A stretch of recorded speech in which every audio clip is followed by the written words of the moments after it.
G'day, so this is just a quick video on how to remove the battery from the Karma's controller. I'm not going to go through the whole process of dismantling the controller. I'll drop a link to David's video on how to get to this point.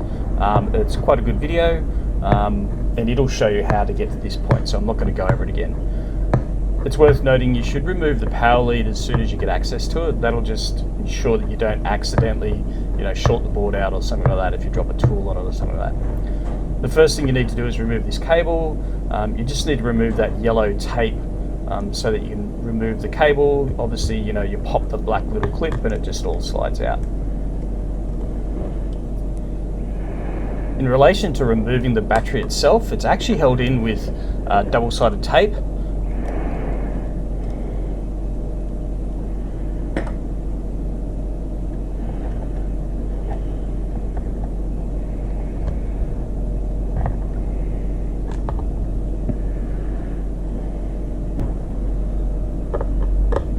The next thing we need to do is just remove these 3 screws from the board.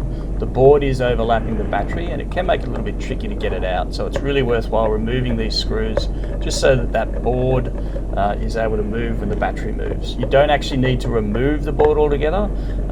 It just means that it's not going to contact the battery while you're taking that battery out. The battery can be a little bit tricky to get out. I found the easiest way to do it is just to just pry around the battery until you can get that double-sided tape to release. I've always just got to start it at one end, tried the side a little bit, then tried the other.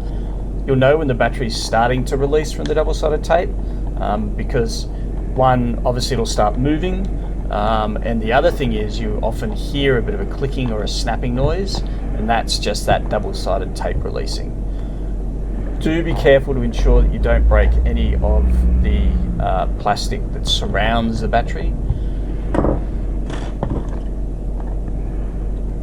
And also be careful to make sure that you don't puncture the battery itself as well, especially if you're using a screwdriver or something like that. It's easy to actually damage the wrapping around the battery, in which case you could actually short it.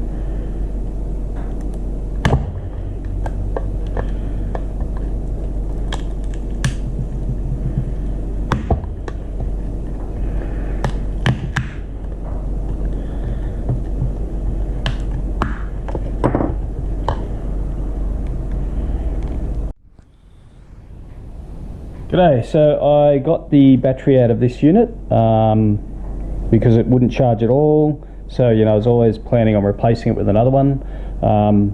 I think in most cases if you're going to try and get the battery out, you want to make sure you're replacing it because it's stuck in with double-sided tape and there's a possibility that you'll damage the battery getting it out.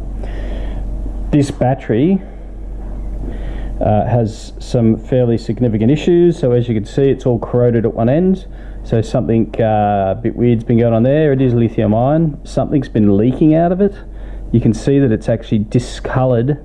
So this battery here, because it's 2 cells, this battery here, you can see a weird discoloration and bubbling all around it. So I'm surprised something weird didn't happen with this one, but you look at the other one and it's perfect. So yeah, this battery definitely needs to be replaced.